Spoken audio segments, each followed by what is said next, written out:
Bismillah ar-Rahman ar-Rahim. Your question regarding learning the deen and the true teaching of Islam. Of course, you have to go through the scholars and the learned people. And whatever you hear and study yourself, you must certify with the scholars. Because on our own, we cannot make up our mind. What we study, what we know, basic thing is fine. Regarding namaz, fasting, purification, but for other matters, other things in a depth of Islamic study, we have to go through the teachers and we have to certify with the teachers and the people of the knowledge who spend their lives. So we need to learn from them. And you can always get help from your local mosque.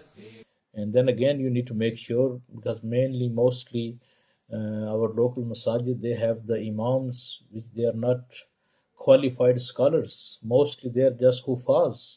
They done the hifz Quran, and sometimes people misguide them as a scholars, and they go and ask them the questions, and what they know, baby things, little things, so they answer. So we got to make sure that we need to go to the real scholars to get the true picture of Islam. And sometimes we end up uh, buying some books on Islamic history.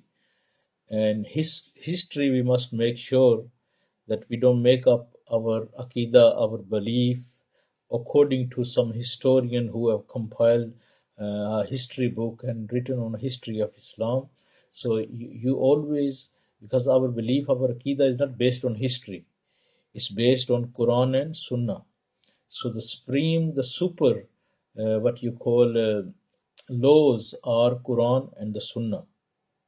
They are our main two sources.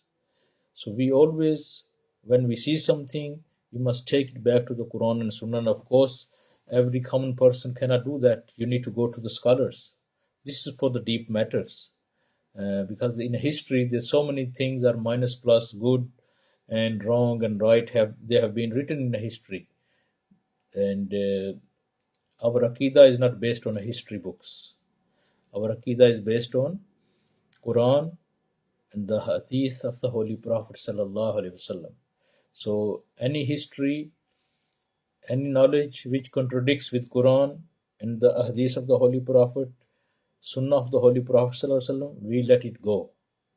So anything doesn't challenge and doesn't contradict with Quran and Sunnah, we take it. So our final research, our knowledge always goes back to the Quran and the Sunnah. Then later on sources we can take, but mainly Quran and Sunnah we always test.